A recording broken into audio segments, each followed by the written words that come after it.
प्रणाम मित्रों, मैं मृत्युंजय शुक्ला आज फिर से आपके समक्ष उपस्थित हूँ। आज हम वर्णन करने वाले हैं नारद जी के अभिमान की कथा का। हाँ, आपने सही सुना, उनके अभिमान की कथा का। एक बार नारद जी ने अपने इष्ट देवता श्री हरि विष्णु जी को शाप दे दिया था। सुन के आश्चर्य हुआ ना। चलिए इसी आश्चर्य को दूर करते हैं। चलिए कथा प्रारंभ करते हैं। एक बार नारद जी बहुत घोर तपस्या कर रहे थे, बहुत घोर तपस्या, इतनी घोर कि इंद्र का सिंहासन डोलने लगा। इंद्र ने काम देवता को भेजा। अब कामदेव आए वहां पे। कामदेव आए, कामदेव ने उन पे काम बाण चलाया। काम बाण विफल हो गया। क्यों विफल हो गया? उनके हृदय में श्री राघव जी थे। जिसके हृदय में श्री राघव जी थे उसका काम बाण क्या कर सकता है? काम बाण विफल हो गया। अब जब काम बाण विफल हो गया तो भी और प्रयास किए कामदेव ने, सब विफल हो गए, सब फेल। वहीं बैठे कामदेव अपना विश्राम किए। जब कामदेव अपना विश्राम किए तब नारद मुनि जब तपस्या अपनी खोलते हैं, जब तपस्या अपनी पूर्ण करते हैं नारद मुनि, कामदेव उनसे क्षमा मांगते हैं। नारद मुनि उन्हें क्षमा करते हैं, उन्हें स्वर्ग लोक की तरफ भेजते हैं। फिर नारद मुनि बाबा के पास जाते हैं, जो कथा हुई वही सुनाते हैं। बाबा समझते हैं, सोचते हैं कि ये तो राम भक्त हैं, आते थे तो राम कथा सुनाते थे, आज काम कथा काहे सुना रहे हैं। यह सुन के बाबा कहते हैं कि जिस प्रकार आपने मुझे तो कथा सुना दी, मेरे श्री हरि नारायण को कथा मत सुनाइएगा। अपना अत्यंत प्रिय मान के आपको ये बात कह रहा हूँ।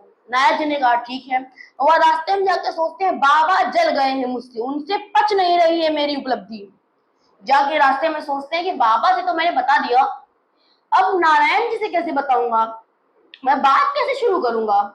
अब फिर नारायण जी से वो मिलते हैं। नारायण जी आते ही उनसे पूछ लेते हैं कि क्यों मुनिवर, बहुत दिनों बाद कृपा की। नारद जी ने बताते हैं कि जी नारायण जी ऐसे ऐसे हो गए, कामदेव आए, डर गए, हटा दिया मैंने उनको, गए। फिर उन्होंने, नारायण जी ने सोचा कि मेरा भक्त है, मेरे भक्त में अभिमान आ गया है, ये अभिमान मैं भी तुरंत खत्म करूंगा। उन्होंने नारद जी को विदा किया। जब नारद जी जा रहे थे वहां एक उन्होंने काम की नगरी बना दी। काम की नगरी, माया की नगरी, उन्होंने एक नगरी बना दी वहां माया की। अभी तक कुछ नहीं था, जा रहे थे माया की नगरी बना दी। नीचे उतरे नारद जी, नगरी में उतरे। जो माया के राजा थे, उन्होंने, राजा ने कहा कि चलिए नारद जी प्रणाम, चलिए जो मेरी पुत्री है उनका आप हाथ देख लीजिए। अब जब वह उनकी पुत्री का हाथ देखने गए, उन्होंने उनकी पुत्री को देखा और देखी रूप मुनि बिरति बिसारी, बड़ी बार लग रहे निहारी। लक्षण तास बिलो की भुलाने, हृदय हर्ष नहीं प्रगट बखाने। कि जितने भी उनके लक्षण थे वो सब भूल गए। उनकी सुंदरता इतनी उन्होंने देख ली थी, वो सारे लक्षण भूल गए। हाथों में लिखा हुआ था कि जिससे कि इस पुत्री का विवाह उससे होगा जो त्रिलोकपति होगा, सर्वबलशाली होगा, अजय होगा, अमर होगा, उससे। नारद जी को लगा कि जिससे विवाह हुआ वही अजय, जिससे विवाह हुआ वही अमर, जिससे विवाह हुआ उसे कोई नहीं हरा पाएगा, वो त्रिभुवन पति बन जाएगा। नारद जी ने सोचा बहुत सुंदर स्त्री है, उसके साथ साथ इससे विवाह करूंगा तो ये सब भी हो जाएगा, तो क्यों ना इससे विवाह किया जाए, इसका स्वयंवर भी है। पर नारद जी ने सोचा कि इतने सुंदर सुंदर राजकुमार आएंगे और मैं एक मुनि, कौन मुझे इसको, ये मुझे क्यों पसंद करेगी। तब नारद जी ने अपने मनगढ़ंत एक बात उनको बताई और ऊपर गए और सोचे कि हे विधि मिलहि कवन विधि बाला, जप तप कछु न होई तेहि काला। कि कौन सी विधि से बाला यानी राजकुमारी, कौन सी विधि से राजकुमारी मुझे मिलेगी, क्योंकि अभी 1 घंटे में स्वयंवर है, जब तक कुछ हो ही नहीं सकता है। अब ये उन्होंने सोचा, उसके बाद उन्होंने सोचा कि ये विश्व मोहिनी है, मेरे प्रभु विश्व मोहन है। अगर मुझे विश्व मोहन का चेहरा एक दिन के लिए मिल जाए तो फिर विश्व मोहिनी को मोहित करना मेरे लिए कोई बड़ी बात नहीं। उन्होंने शुरू किया कीर्तन करना, नारायण नारायण चले आए, नारायण नारायण भजमन नारायण नारायण। वह कीर्तन करते हैं। जब वह कीर्तन करते हैं, 5 मिनट कीर्तन करते हैं, प्रभु आते हैं, कहते हैं क्यों नारद जी, अभी तुम मिलके गए थे, क्या आज्ञा है। नारद जी उन्हें सब बात बताते हैं, हमको अपना चेहरा एक दिन के लिए उधार दे दीजिए। प्रभु भी सोचते हैं चेहरा हमारा बिहार तो है, क्योंकि बिहार भी तो उसी का होता है जिसका चेहरा होता है। तो नारद जी ये कहते हैं कि आपन रूप देहु प्रभु मोही, आन भाति नहीं पावौ कोही। कि प्रभु अपना चेहरा मुझको दे दीजिए, किसी और भांति मुझे पता नहीं कि क्या कर पाऊंगा मैं। ये उनका प्लान था। बिना प्लान के उन्होंने एक चीज कही थी जो उनकी भक्ति ने, उनके भजन ने करवाई थी कि जे विधि होई नाथ हित मोरा, करहु सुबेगी दास मैं तोरा। जब वह यह कहते हैं, जब प्रभु कहते हैं जेहि विधि हुई है परम हित नारद सुनहु तुम्हार, सोई हम कर बिना आन कछु बचन न मृषा हमार, कि जिस विधि से तुम्हारा परम हित होगा वही विधि मैं करूंगा। मेरा जो वचन, मेरी जो बोली है वो कभी मृषा यानी कभी गलत नहीं हो सकती है। यह कह के नारद जी को ये इतने डीप वर्ड्स उनको समझ में नहीं आए। नारद जी ने कहा कि ठीक है, आप मुझे अपने हरि का रूप दीजिए। हरि मतलब वो नारायण रूप मांग रहे थे, परंतु हरि मतलब वानर भी होता है। प्रभु ने उनको अपना हरि यानी वानर का रूप दे दिया, विकराल रूप वानर का बना लिया। किसका? नारद जी का बना लिया। नारद जी प्रसन्न होते हैं, स्वयंवर में जाते हैं, सब लोग उन्हें प्रणाम करते हैं। प्रणाम, नारद जी देख के प्रणाम प्रणाम। और नारद जी समझते हैं कि लोग भगवान करके हमको प्रणाम कर रहे हैं। अब नारद जी जाते हैं, पहली कुर्सी बैठते हैं, दूसरे वाले को चांस ही नहीं देना है। अगर दूसरे वाले को चांस दे दिए, राजकुमारी हमको नहीं देखी, उसको देख लो, पसंद आ गया, वरमाला डाल, हमारा क्या होगा? गए पहली कुर्सी बैठे, जहां बैठे उसी के पीछे दो रुद्र यानी दो शिवगण साधु का वेश बना के बैठे थे। उन्होंने बखान शुरू किया, क्योंकि उस समय नारद जी नारायण के रूप में सबको दिख रहे थे। नारायण के रूप में स्वयंवर में पहुंचने के बाद नारायण के रूप में दिख रहे थे। जब वो नगर में आए थे तब अपने रूप में थे, और जब राजकुमारी उनको देख के तो वानर के रूप में होते हैं। वह दो शिवगण बखान करना शुरू करते हैं कि क्या तुमने कभी ऐसा राजकुमार देखा है? इतना सुंदर, इतना गुणवान दूल्हा बन गए, कितना सुंदर लगेगा। दूसरा वाला गण पूछता है कि कौन से राजकुमार की बात कर रहे हो?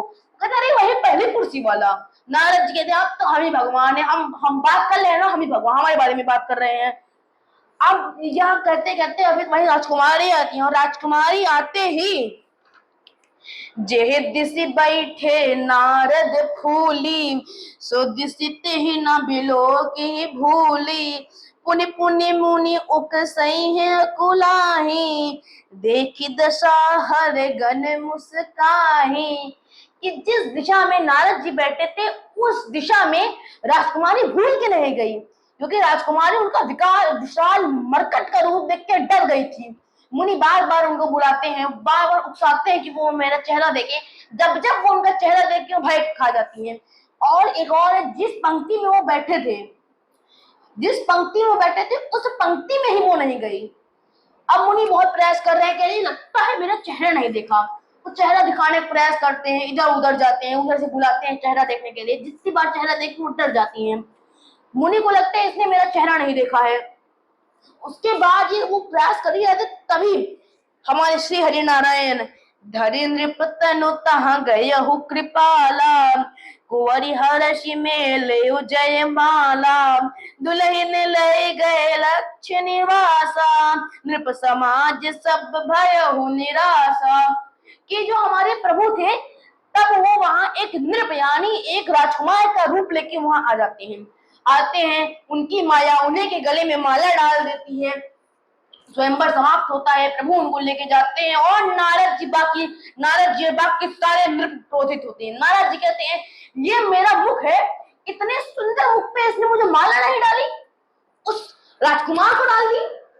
उसके बाद दो शिवगण कहते हैं कि इसी मुख नत नहीं डाली है, पानिम देखो। पानिम देखते हैं कि ये क्या, मेरा मुख वाणा वाणा। तुम तो बहुत प्रशंसा कर रहे थे, कह रहे थे अरे आप ही अकेले पहली कुर्सी बैठे हैं क्या? तीन दूसरी पंक्ति वाले कर रहे थे प्रशंसा। क्रोधित होते हैं नारद जी, कहते हैं कि जाओ, श्राप देता हूं, असुर बन जाओ। मेरा उपहास उड़ाते हो, जाओ असुर बन जाओ। वह असुर बन जाते हैं। प्रभु नारद जी कहते हैं अगर आज भगवान को मैं श्राप नहीं दूंगा तो अपना ही मर जाऊंगा। अब यह कह कि अगर आज मैंने भगवान को श्राप नहीं दिया तो मैं खुद मर जाऊंगा। यह सुनते भगवान कहते हैं कि वैकुंठ आते आते इनका श्राप ठंडा हो जाएगा, क्रोध ठंडा हो जाएगा। इन्होंने अगर मुझे श्राप नहीं दिया तो खुद को मार देंगे, इसीलिए बीच रास्ते में जाना पड़ेगा। अपनी भगत की जीवन वो नहीं ले सकते थे, वह बीच रास्ते में गए। नारद जी क्रोधित होकर अभिमान में अपना नीचे देख के चल रहे थे, तभी भगवान आते हैं, पूछते हैं हैव यू लॉस्ट समथिंग, क्या आपने कुछ खो दिया है? नारद जी क्रोधित होकर ऊपर देखते कहते हैं, तू ही है वो छलिया, तेरा छल मैं उस दिन समझ गया था, जिस दिन लक्ष्मी निकली खुद ले लिया, कौस्तुभ मणि निकली खुद ले लिया, जहर निकला शंकर को दे दिया। तुम बहुत ज्यादा आत्म स्वतंत्र हो गए हो, अपने ऊपर किसी को नहीं देखते हो, सबको नीच समझते हो, अच्छे को बुरा, बुरे को अच्छा बना देते हो। तुमने बहुत अच्छे घर में बयाना भेजा है, भले भवन अब ब्यायन दीना, पावो पावो हुगे फल आपन कीन्हा। बहुत बड़े घर में बयाना भेजा है तुमने, बहुत अच्छा न्योता भेजा है। मैं न्योता खाने आऊंगा, एक और न्योता दे रहा हूँ। पहला वाला सुनो, जिस राजकुमार का रूप धर के तुमने मुझसे मेरी विश्व मोहिनी छीनी है, उसी राजकुमार का रूप लेकर तुम मृत्यु लोक पे, हाँ मृत्यु लोक पे जन्म लोगे। दूसरा श्राप, जिस वानर के रूप को देकर तुमने मेरा उपहास उड़ाया है, उन्हीं वानरों से तुम भीख मांगोगे, सहायता की भीख मांगोगे। तीसरा श्राप, जिस प्रकार से तुमने मुझसे विश्व मोहिनी छीनी, मैं विश्व मोहिनी के लिए रो रहा हूँ, उस प्रकार से कोई तुमसे तुम्हारी भी पत्नी छीनेगा, तुम भी अपनी पत्नी के लिए रोगे। या सुनते ही भगवान कहते हैं कि सब स्वीकार है हमको, या कहते हैं जितनी भी माया थी, माया की लक्ष्मी मैया, माया के विश्व मोहिनी, माया के गरुण जी, सब गायब हो जाते हैं। हमारे श्री नारायण जी और उनके भक्त नारद जी सामने खड़े होते हैं। यह सब देखते ही नारद जी कहते हैं, मृषा हो मम श्राप कृपाला, मम इच्छा कह दीन दयाला, मैं दूर बचन कहे बहु तेरे, कह मुनि पाप मिटे किम मेरे। कि प्रभु मेरा जितना भी वचन है सब मृषा हो जाए, मैंने आपको बहुत सारे दुर्वचन कह दिए हैं, अब मेरे ये पाप मिटेंगे कैसे? भगवान कहते हैं कि नारद मुनि, आपने मुझे श्राप दिया नहीं है, मैंने स्वयं श्राप लिया है, और आपका श्राप निष्फल हो कैसे सकता है? नारद का मतलब ही होता है जिसकी कोई बात रद्द ना हो। आपका श्राप कैसे निष्फल हो सकता है? वो कहते हैं कि आपको मैं ही मिला था श्राप लेने के लिए। वो कहते हैं आदमी उधार लेता है तब भी उसी से लेता है जिसपे उसको विश्वास होता है, मैं तो फिर भी श्राप ले रहा हूँ, और ये उधार से भी बहुत बड़ा है, इसलिए मैंने ये श्राप आपसे लिया है, क्योंकि आपसे ज्यादा विश्वास मुझे किसी पे नहीं है। यह सुन के नारद मुनि उनको बारंबार प्रणाम करते हैं। भगवान श्री हरि नारायण उनको कहते हैं कि हे नारद मुनि, आप जाके भगवान श्री हरि शंभु जी का, बाबा का नाम जपिए, शिव शंभु शिव शंभु शिव शिव शिव कहते कहते वहां जाइए। जब आप वहां शिव शिव कहते जाएंगे तो मुझे भगवान महादेव से प्रिय कोई नहीं है।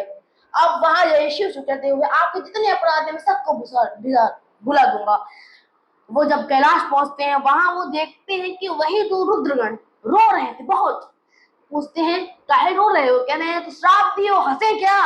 कह रहे हैं तुम दोनों को मिला के 2 ही श्राप है, भगवान को भी एक दे के आ रहा हूँ, 2 1 3 श्राप उनको दे के आ रहा हूँ, तुम्हारे दोनों को मिला के एक श्राप ज्यादा दिया है मैंने, उनसे वचन भी लिया है, जो तुम असुर बनोगे ना बहुत प्रतापी बनोगे, तुम्हारा उद्धार करने स्वयं प्रभु आएंगे। यह सुन के असुर भी बहुत प्रसन्न होते हैं।